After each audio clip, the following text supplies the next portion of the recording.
This is very exciting.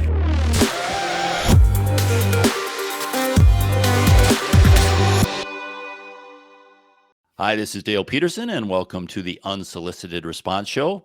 My guest for this episode is Chris Blask. Welcome to the show, Chris. Hello, Dale. Good to see you.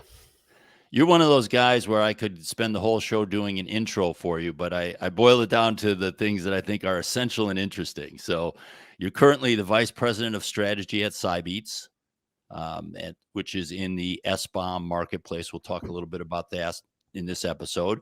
You're the CEO of Augaterra, which researches and develops smart marine systems. Did I say that right? How's that pronounced? Yep, absolutely, yes. And then I guess from the interesting point of view, a lot of people probably know you are one of the initial creators of a firewall. You created what became the Borderware firewall. What I didn't know as I was doing research is I didn't know or remember that you were the Cisco PIX firewall product line manager from 98 to 2002. And for the youngsters, that was just a huge time in the firewall market. I actually had started my company and we were reselling and installing firewalls to pay the bills while we were trying to do something else. And we were a checkpoint reseller.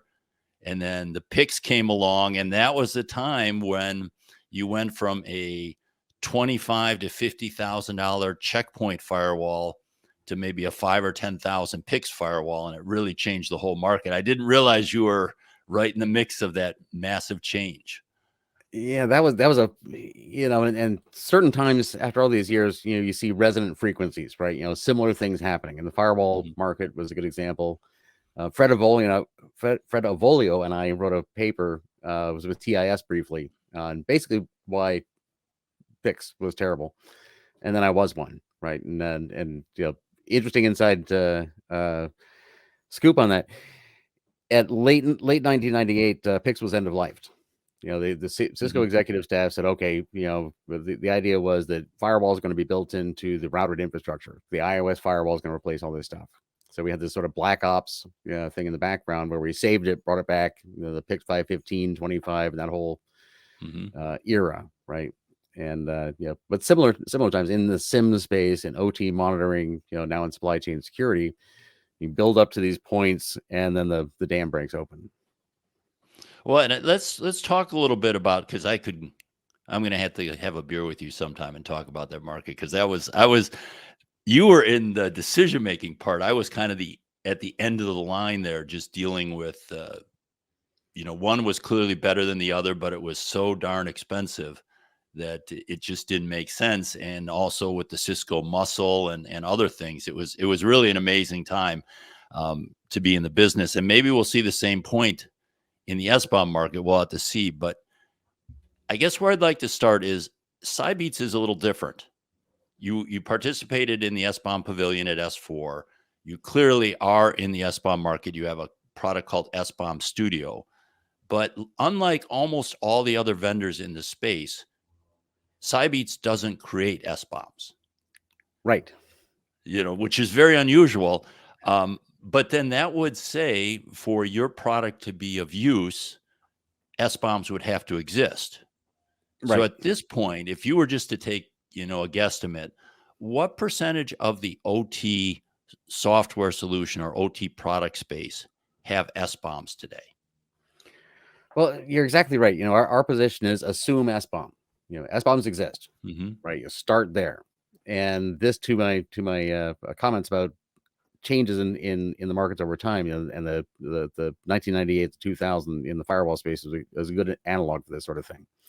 Because up to that point, we're really having the debate, kind of like the air gap debate in OT. We're having the debate: can you actually buy a commercial firewall, or do you need to build your own? Right. And most people, most of the hardcore, take the TIS toolkit, get Marcus Raynham, and just we'll make ourselves an individual firewall. There's no other way you can do it right. And we battled it out with Borderware, and others in Checkpoint, to some extent. We're more of an appliance, a solution. You can buy this thing. And that turn of the century, changed all of that. Yes, you can just buy, you can't logistically hand make all the firewalls for everybody who needs a firewall on Earth. Can't be done. Similarly, in the SBOM space, software bill of materials is not new. Software inventory is even less new, right? And SBOM for the last 10 years has been has been developing along, and that you mentioned that that SBOM challenge at S4 that Ginger Wright from Idaho National Labs is running is a perfect example. And month to month, this calendar year, you can see the change. It's like I've got 10 ways to make SBOMs, whatever. Right now that I have SBOMs, what do you need to do? So that's what interested me in Cybeats when I first saw it, and following along, advising, and now VPing and so forth, and getting to the stage where real, to sort of the root of your question, as you know, at S4, our first OT vendor customer was showing, what they're doing and so forth, right? So I think the OT vendor space is ahead of the IT vendor space, generally speaking. I think there's certain individuals and certain companies that deserve a call out, for looking a little further ahead, but for all sorts of reasons, right? Because of the tie-in with regulation and beltway activity and so on and so forth. Kind of like, the healthcare, medical device space with the FDA. So I don't know that anybody could give you a percentage of who has how many SBOMs. We're still defining how many SBOMs you should have, for one product, much less, product times N. Well, how about a trend line then? Pretty good. How about a trend line there? So if we're at a certain place now, what do you see maybe in 2 years, 5 years, 10 years?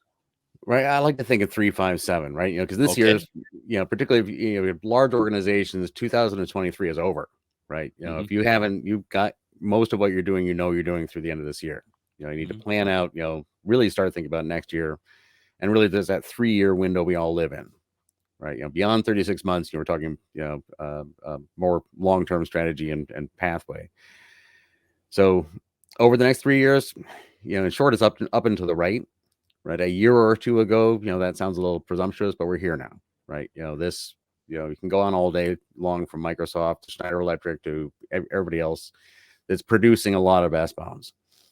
And to my point about, what percentage of products have SBOMs, we need to be really clear. So Kate Stewart and I are giving a talk next week at RSA. It's sort of that, in my mind, sort of a follow on to the S4 thing. We're saying, let's look a little bit deeper at this. There is not an SBOM. There is a source SBOM. There's a build SBOM, and there's a deployed SBOM. And all of this fits in context with threat intelligence and situational awareness and everything else, right? So we're still defining how many SBOMs there should be for just products. Hold my ChatGPT, but, what about cloud AI generated software that is ephemeral in nature? What is the contents provenance, link, through all of software development? Well, that's a thread I wasn't planning on going down, but I knew we'd get diverted a little bit. There's this mantra, you can't protect what you don't know. And there's this effort through the OT detection and visibility marketplace for basic asset inventory. And then you add a huge amount of additional information on that with SBOMs, right? If you, not only am I going to know what my asset is and what version it is and what OS it is, but now I need to know all the components, maybe the processes it's running, and all sorts of things. Is there a chance that maybe we're kidding ourselves that we can come anywhere close to knowing that 100%? Are we? It sounds so reasonable that we should want to know that, but in a world that's changing so fast, is it the right goal? I mean, I guess this goes to your business and all, but how do you look at that? Because you must think about this. You just kind of raised the challenge that it's changing so fast, and it might never, quote, exist as a state that is solid for days or weeks or months. So, we walk through a couple of different eras here, right? And again, in the early 90s and throughout the 90s, firewalls, TBD, who, I remember somebody, with a great deal of experience, like maybe our age now, right? Back then, saying, oh, this is Fortune 1000 big government. That's the only people who need firewalls, right? And a lot of the, the argument against the internet, against open source, and a lot of things come down to there's too much. There's no way we can do you understand how big a thing you're creating? Mm-hmm. And our answer has tended to be yes, and it's not a thing. It's lots of things. We break it down, we federate it. I think I feel very strongly this is true of SBOMs particularly, but not just that. If you look at the amount of the amount of instrumentation, the amount of data, we can have about anything, talk about, Agaterra and boats. How much data should we have here about the Indian River Lagoon, which is the most biodiverse place in the Northern Hemisphere and is impacted by everything? And we get data by, hopefully somebody in a boat will go to a website and call somebody in authority to tell them they've seen a dead sea turtle, which, has happened to me, and talk to that officer and find out the data they have is almost nothing. So we're moving forward into space where data quantities at all levels, as we get down to things like SBOMs, it's, these attestations about content and so forth are made between organizations and individuals. They're not necessarily made to the world, right? They, as recently as today, it's very interesting conversations with people who are really, really, really well plugged into this, walking through the fact that it's not about big corporation A communicating this SBOM, this one SBOM, these 60,000 SBOMs to customer B. It's about corporation A is really a 500 different companies with all sorts of internal processes. So from just in the software development, from the, handling of code through the CI/CD pipeline to where you got your open source libraries, who touched them, where they've been. It's a great deal of information. So the root answer, I think, is federation, right? And as we've seen in these times, right? My earliest claim to fame, shortly after the, coming up with a bad idea for a firewall was coming up with a bad idea for NAT, right? It was me and Andrew Flint and Amay Al-Gundi, in 15 minutes, created network address translation, because we're developing this firewall now, and it turns out there's not enough IP address on the internet. And at that moment, 2 other groups did the same thing. Had to be done. So we're driving towards these barriers that we will either surmount, find a hack around, but I don't see one around this, or we can't have nice things ever again, right? And I trust us to figure them out. Yeah, that's a fair bet. I mean, on the technological history, that would be the safe bet, right? We do figure these things out.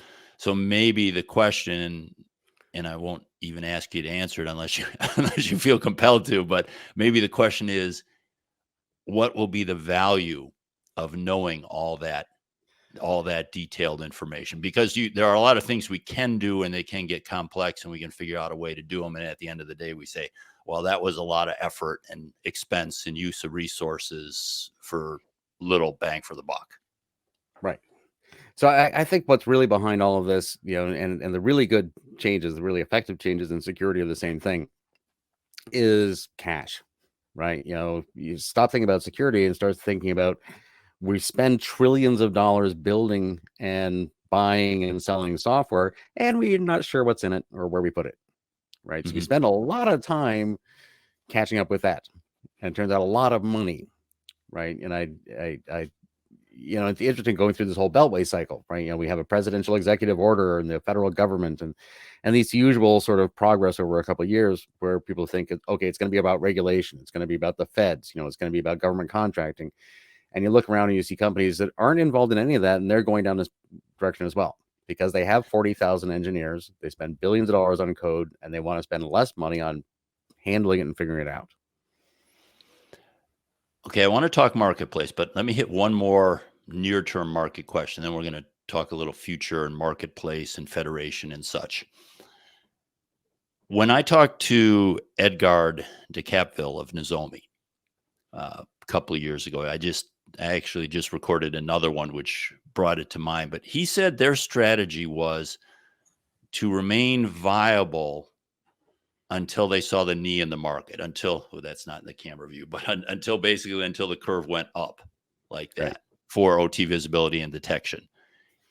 And I see that the same thing a little bit with the SBOM marketplace. Now, they've raised good money. Companies have raised good money, so that certainly helps. But you're expected to spend that money over a certain amount of time by your investors and make progress. And we just don't know how fast we're going to come to that knee in the curve. Now, most of your competitors, as far as I can tell from my analysis, are paying some bills by generating SBOMs for asset owners that say they need them and can't get them, for vendors maybe that have a binary that's important to them that they have no idea what's in there. So they're doing something now that, quite frankly, I don't think is a long-term market. Eventually, you're going to have to develop this yourself. If we look out 5-10 years, you're not going to be a vendor and not have an SBOM. You're not going to need to hire a third party to say, what the heck is in my software that I'm selling? At least I hope not. Maybe that's the optimist in me. But what is the Cybeats strategy to stay viable until we really see this market, curve up? Well, if you'd asked me that a year ago, it would be a broader, more vague answer, but we're here now, so we have customers buying, implementing, POCing out the wazoo, right? The company has gone from a couple of people to, a couple dozen people, 5 to 50 kind of thing. I don't even know the exact count at the moment. And that's because, there are, and again, in the OT vendor space, people are really, really plugged in. They're going down this path for lots and lots of reasons. In finance and healthcare and medical devices, right now, a year ago, I would have said, and I was saying, inside Cybeats, we don't quite know yet what the market is.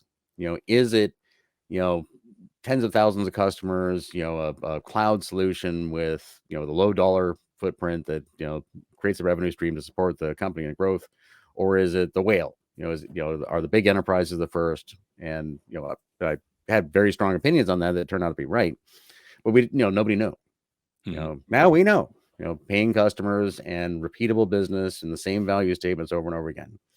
And it comes down to not secure the world, but I spend millions of dollars trying to find my stuff under normal conditions.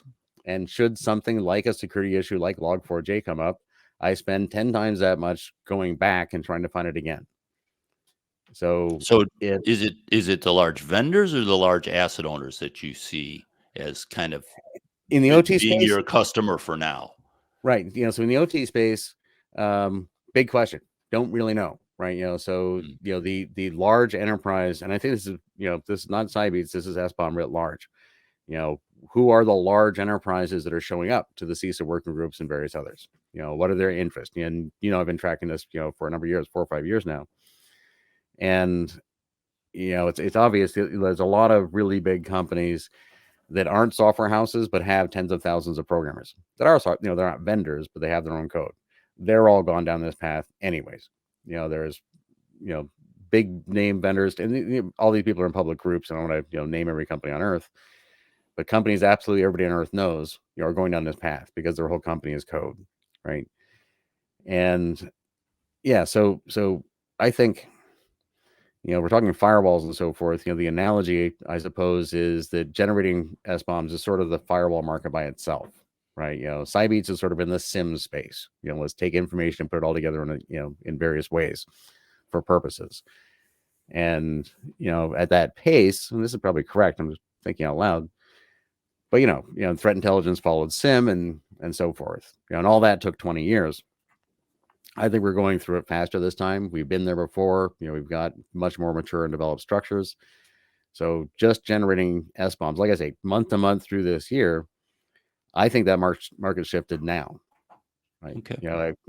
Everybody's generating SBOMs. If you can't do that, you have other problems. There are good companies out there that do that. We partner with some of them.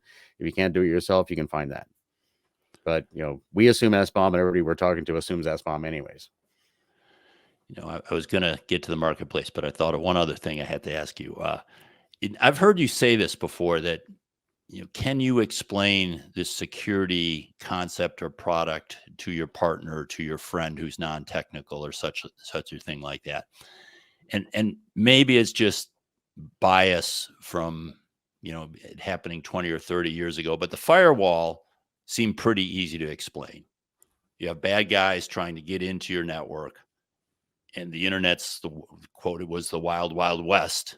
It used to be called back then, and they're going to get in. So you needed something to block it and decide who can come in and who can come out. Do you think the SBOM is as easy to explain as the firewall? Because even though the firewall was easy to explain, it took a while, as you said. So it's always going to take a while. But is it as easy to explain and understand, do you think? Yeah, I'm just gonna say yes. Right, analogies are terrible things, but the ingredients on your Campbell's soup. Yeah. Everybody can get that in their So head. yeah. You want to know what's inside the thing. And why do we have that on food? Because we put it inside this important system we call our bodies. We'd like to know. In the same way with code. So there's, those sort of analogies, like when you're getting something, wouldn't you, like to know where it goes? But, again, I find, or what's in it. But I find, most of the people I'm talking to who are really, non-technical outside, business, very, very high level business or investment people, is that, linking the economics, we're investing a lot of money in this stuff, and we honestly don't really know where we put it. Yeah, that analogy is pretty good, I think, from a non-obvious way, in that most asset owners or most consumers don't look at those labels. Or if they do look at them, they're looking for one thing, how much sugar is in this or something like that. But the vendor needs to know it all, but the end user doesn't need to know a lot. So I think that actually is a really good analogy that's kind of grown on me. I didn't like it at first, but it's grown on me over time. I don't think I answered one of your questions. If this required 100% perfection, then we can't get there. But the reason I'm enthusiastic is because there's incremental value going from zero. Well, you mentioned Nozomi, OT monitoring. I was way too early for that market, but eventually you get that in, becomes a known thing where once you plug it in, you turn the lights on, you can see what's going on. So how can you stop? And we see this, I see this, with all my hats on, and we as Cybeats see this all the time. Getting 10% or 20%, on top of things is huge. When you see nothing, right? So, I don't think there's a big cliff to wait for, right? Okay. Now, one area I know you've thought a lot about, and I want to talk a little bit about this new DBOM IO group that you have too. That might come in the answer. You can decide when to add that in. But for me, it's funny. I'm much less technical than I was a decade ago, and 2 decades ago, and 3 decades ago. So probably one of the most hand wavy things I've done is I've said, I trust that the smart people are going to figure this out. They're going to figure out how to create SBOMs, what format to put them in, how to tell, something like VEX, how to tell what vulnerabilities truly affect them, how to solve the naming problem. Not that they're easy problems, but I just trust that those are going to be solved. And to me, what's most interesting about this space is how they're going to be used. And I've done an article with the drawing where on one side of the page, there's this big circle that's asset owners. And you've got all the different sectors and hundreds and thousands of asset owners. On the other side of the page, you've got vendors. You've got a smaller number than asset owners, but still, even if we just look at the OT world, you've got a large number of vendors. And somehow they're going to have to exchange this information in a way that's useful and highly automated, because you can't draw lines between those two circles. At least I don't think you can draw a line from every asset owner to every vendor. To me, it seems like you're going to need I call it a marketplace. You're going to need some middleman or middle company to handle that. I imagine as VP of strategy for Cybeats, you've given this a lot of thought. Do you have a way that you think the market will go or should go to spread this information around? Yeah, and it's not so much about Cybeats. I mean, Cybeats, I think, is fine. Cybeats will be great. There's lots of opportunity to do things right now and expand into more things. And Cybeats is one of the launch partners with Unisys and others, for DBOM. So we officially care about that. But it goes back farther, right? And DBOM.io, for anybody out there, was recently launched, but it's about 4 years of thinking about it with folks at Unisys and Dell and other companies. And again, it's open source on GitHub. I have no stake other than just momentum at this point with the whole thing, but we have to have some system if we're going to have this massively federated everything. It's not just another bolt on because now we're doing supply chain, but we look at the last 30, 40 years. What have you been putting together? A distributed global network with distributed global security assets from first.org and certs and ISACs and ISAOs and various organizations, federated and relating to each other in various ways. I still think it's very minimalistic. It's very clunky. Threat intelligence, is maybe halfway down its maturity curve, right? We kind of thought 10 years ago was a big peak, but that's bump starting the engine.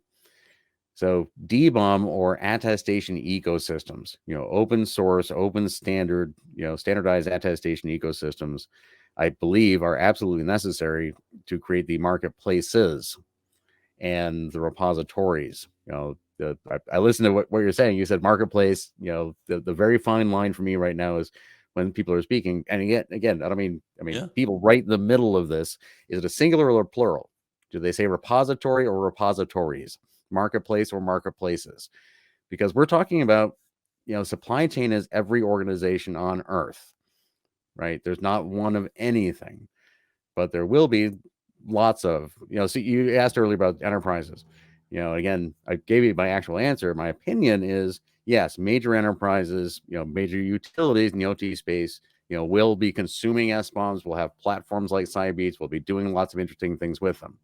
In the OT space and maybe in the broader enterprise space, as you get smaller, that work will be done as many things are done by someone else on behalf of, right? Whether it's an Enrica, or APPA in the power system, for example, or some other party that does that work, or whether it's the integrators, the Black and Veatches and the Burns and McDonald's, with 1898, or taking that on. That was one of the points I was trying to get to in the talk at your event in Miami, right? It's lots of things, but it's repeatable.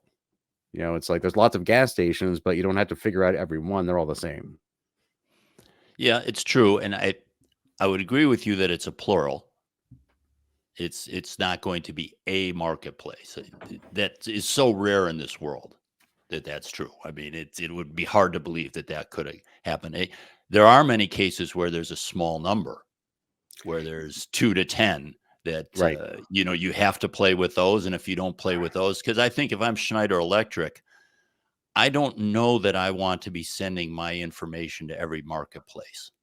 Well, that's right, and this is where you get into the finesse of attestation ecosystems, and we need to automate all this stuff. And the Campbell soup can analogy is a good one to start with, because we're getting into smart fridges, and everybody can sort of imagine this. So imagine you wanted to say, I want to keep things out of the house that are over this sugar level or whatever it is. Ooh, yeah, and just say it. And not have to look at every bloody can and make it, just those things won't show up in your options. They won't show up in your basket. So it's that same sort of massive distributed federation thing, so are there, I was about to say the exact opposite, but I can see it going either way. There will be certain repositories, certain marketplaces, what are they, certain nodes that if you are, A, B, or C, which may account for 80 or 90% of all organizations, you're somehow connected through.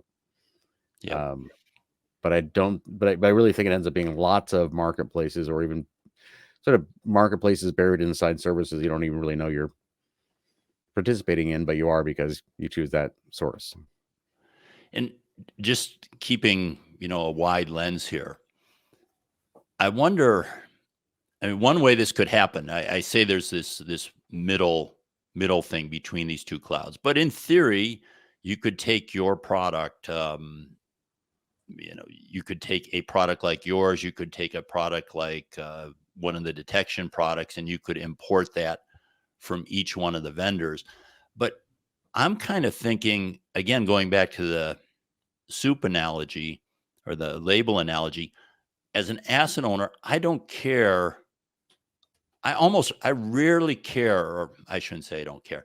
I rarely need to know this information. But when I need to know it, I want to know it now, and I want it to be quite accurate. It's not going to be 100%, but I want it to have a high level of accuracy. So to me, that would mean that even your largest asset owners bringing all that information in-house seems to be against every trend we have and against the use case. Right. And you won't use it. By the time you quote unquote bring it in house, it's already out of date, maybe completely useless. Right. And we touched on cloud and AI, right? So this is all live data. And, one of my most interesting things on a weekly basis is the CISA SBOM sharing working group. I'm co-chairing that, and we're all as a group trying to get through, figuring out what that looks like, right? What does SBOM sharing look like? And I think one of the mental blocks for us is when we start drawing out the relationship diagram, it looks like a network. And we're used to, as network people say, okay, then, this speaks to that.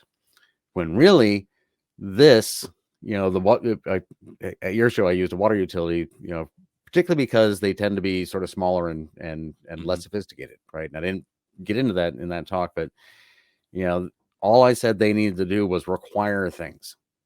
Just require before you put out your RFI, say, if you're not willing to, attest to us that you are going to have all the supply chain information we need on an ongoing basis, maintained in a fashion that is, that is available to suit our needs, we're not taking your bid. Right. And from that point forward, if I'm the utility and you're supposed to be operating, these aspects of my water my water facility, my water treatment plant. And one of them is knowing, that an IOC plus the product that you bought to put in my solution plus me equal you do things. And even you are not going to get every SBOM about everything, but right then you're going to get the right SBOM and correlate it, with the right information to affect the change that you committed to do. So nobody's really going to have all there is no all right? All the information about just the equipment in your or my home offices.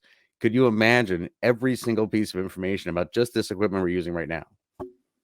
Microphones, who touched the, no, nobody else ever going to use that. But you want to be able to get it all if it matters. If it matters. Yeah. Yeah. And when I say all, I mean everything related to this microphone or whatever. Yeah. Right. Yeah. It's funny when you were talking about that, I think you highlighted one of the early wins in this space, which is the procurement. And I say it's like what in the old days after Microsoft had it, asking a vendor if they had a security development lifecycle, and then doing some basic audit of what am I trying to, I can't remember the word, but basically the results of some of those things. Show me your threat model, show me your fuzz testing. Even if I don't look at it, even if I don't understand it, do they have it and such? And I think it's the same thing with SBOMs now. Do you have an SBOM? Do you have an SBOM for the version two versions back? And such. And okay, that's fine. I don't want it. I don't even, maybe if I was aggressive, I'd scan it to look to see is anything 15 years old. But even if I don't do that, just if you have it, it gives me some level of confidence that your processes are a little bit under control. What I'm curious about, I don't know how closely you followed the industrial firewall market, but Eric Byers and Tofino largely succeeded because large oil companies demanded the PLC and controller market integrate their module into their system. They basically said, we're not going to buy it unless you can sell us this. Are you seeing anything like that yet in the SBOM space where large asset owners are going to their vendors saying, I want you to provide this information in this format to this place as part of a contract? Yeah, I would, the answer is yes. And I'm trying to think of the appropriate, comparative analogy to this. What you just talked about, that's a very specific thing, and as you know as well or better than anybody, OT is his own particular thing, and it's massive, but it's not the same scale and pace of IT in various other ways, right? And so that was a very particular time and place and thing. And but the yes in this space is that, again, already just start with what people are paying attention to: the U.S. federal government and beltway regulations about energy, and FDA or whatnot. Yes, and that's already over, right? If you think you're going to be giving a bid to somebody or selling something to somebody in any of those regulated pseudo regulated spaces, you're going to run up, to your point here, against a wall in procurement. Do you have? No. And that's it. You're not going to get a response. There's no goodbye because they're busy talking to the other vendors. You're not on the list. And that's, I think you use the right words. It's about diligence, demonstrating diligence, right? It's not, are you up to the level? Because you couldn't ask for that 10 years ago. You could have done it 10 years ago, but nobody's going to ask for that. That's not diligence. Now already, and 12, 24 months, in 1, 2, 3 years, anybody who's not on that, doing that already is just not diligent. But see, I'm really looking for that next step, because the government has boxed themselves in here, in my opinion, that they are requesting all these things. They're going to get them because it's in the contract, and they're going to get flooded. And the next step would be for, and again, I don't work with the government, but would be a large asset owner to say, you're going to provide an SBOM, and you're going to put it in this tool or this system or this marketplace so that we can access it when we want. Or you're going to, if I did buy my own tool, you're going to make sure it integrates with my tool so I can import it. The first step is, yes, you have it. That gives me some confidence. What's really interesting is when we're going to get to that next step where they say, okay, it's great, you got it. Now I need it in a form that I can use because I'm big and I can't just reinvent it for every one of my vendors. I mean, to your comment about, getting flooded, that's, and that sort of thing wouldn't surprise me very much. I'm mostly a policy hacker these days. You talk about being technical and so forth. I play with computers and so forth, but how and why, and do we have or not have these things, right? And so wording in policy may lead to that sort of thing. Then we'll just change it, right? Because it's not send me your SBOM, particularly not at a government-wide nation-state level. It's convince me that you have them available, right? And guarantee that I will get them as needed, as reasonable, as under terms we would agree on the contract anyways. If this happens, think of anything, product warranties, you get a auto recall, whatever, right? There's certain conditions that are going to trigger this happening. And and just among the things we're talking about, like actually submitting an SBOM to some big monolithic repository to prove that you have that one. What good is that in a world of any cloud products or anything? Too much content for all this, but it's not just the SBOM, it's this, the contents, open source libraries in your code. It's what switches were on and which compiler you use to make the binary. There's an infinite amount of information that can change all the time. So it's not going to be a flood thing. And I hesitated earlier on the market thing. Again, bias noted, I think in a attestation ecosystem way, but we have this, this sort of 80s mall vision of marketplaces, right? You can only have one or maybe two because how far can you drive? I think DBOM and structures like that change the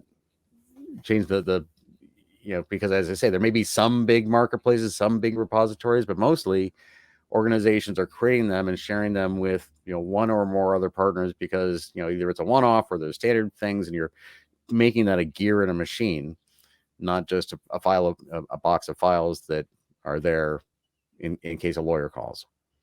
And the payment models on that, who pays for it, are very interesting as well, because you can make the case, especially OT in some ways is easier. It gets a little tougher with the IIoT, but in OT, I could say I'm Emerson and I want to integrate some license key in with it. So you can only get SBOMs in if you have a license key that's valid. And I could say, I'm going to work with this third party, this marketplace, and have them do all the distribution. I'm going to send them the information, allow them to query the information on my site, probably not send it to them, but query that information, have the license key, and then Emerson pays for it all. That's probably just part of the support cost when you get a support contract. But I could see another model where a marketplace gets this all from all these different vendors, and the customer says, or the asset owner has to pay some amount to the marketplace, or any mix between those two. Right. Any mix, but I don't know. I think sort of all of the above, right? It does have to be paid for somewhere, right?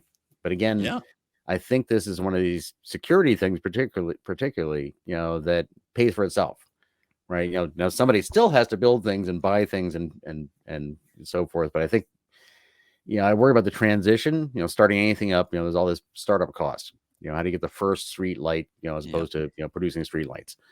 But But I think, maybe that's a good analogy, because not having streetlights is really expensive. Putting them up is non-zero, but if you compare the time before and after streetlights, you find out that you're spending so much on cleaning up all the wrecked cars that having streetlights, with all that implies, is just cheaper. So yeah. It's going to be interesting. If you want to get more on this, you can go to Cybeats.com to see what they're doing. dbom.io, which is the new effort that you launched with some of your partners. That's the open source effort. And also, it's not out yet, but it'll be out soon. Chris spoke at S423 about what he thinks the world will look like in 2030, which was very interesting. I watched that before the show here. It was a good presentation. Nice job on that. And I'm interested to see what others think of that when it comes out. Do you have time? I want to hit you with two other quick things, not SBOM related. Sure, fire. Okay. In that presentation, you said security comes through transparency and automation. I was curious about that. That wasn't obvious to me. What do you mean by that? How would you explain that? Well, I think if you run a good business and you have good relationships, customers, suppliers, and so on and so forth, most of your security or your safety or reliability is based on executing well on that. And I look at IP control, right? Both through threat intelligence and now in supply chain intelligence, you get the same sort of things. Oh my God, all our IP is going to be at risk. And you stop and look at how you're managing IP right now. And it's through hope, right? Ad hoc efforts, signing the right contract, and kind of assuming your employees are probably, worried about not sharing IP, so they probably don't. But it's not really being tracked anywhere, right? So I think as you get more transparency, so you and I have two companies, and we decide to do things together, and we build in as much automation as possible so that as those things are happening, we can see them. Mm-hmm. Right. And supply chain is a bit of a cartoon for that, right? Because, if you can do this all the way down, then you can answer the questions.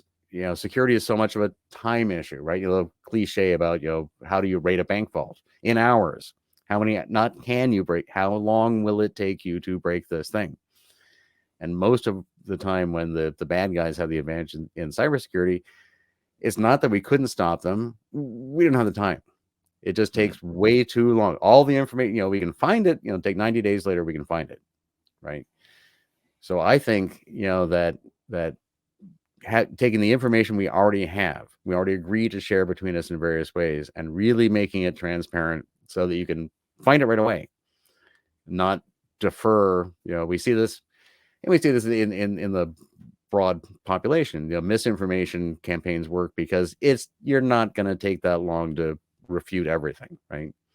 So in the opposite direction, when you can know what you're doing and what you have and whether or not you're affected by something in security, for example, by seeing what you have and what your established partnerships upstream, downstream, sideways, and so forth have, every security act ends up being easier. I'm going to think about that some more. I think there's, I like that. I like that. I've never really thought about it in that way. Let me hit you with one more. And this one you've said a few times. You were talking about in 2020, you said this is the last decade of cybersecurity. And then I said, well, no, cybersecurity is not going away. But then I guess the broader quote was the last decade when entirely new fields will be discovered, cybersecurity fields. That seems to, what I was asking you, how are we going to maintain this huge amount of data? And you said, well, we've done it before. We know how to do this. Those kind of statements where saying there won't be an entirely new fields is kind of taking the flip side of that argument, where we keep finding new fields. But you've said it a few times, so you must feel pretty good about this prediction. Well, I said it the first time in 2020 in a fairly small group of folks you would know. And partly because I believed him, partly because I just wanted to, cause some trouble. But it makes some sense. There's either an infinite regress, where literally 10,000 years from now, cybersecurity is still discovering new things. It will never end up, never is a long time, long time, right? Or there's some elementals, There's some monads, in this. There's some fundamental things, and as you're reading my words back to me, I think I should have quote marks around discovery. This is sort of a Christopher Columbus discovery process, right?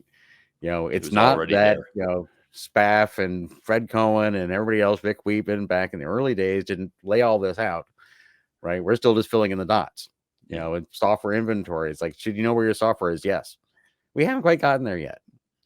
And by talking about this over the last couple of years, people talk about, well, AI and everything else. Like, yeah, I may be wrong about this, but no, I think that's just more and faster.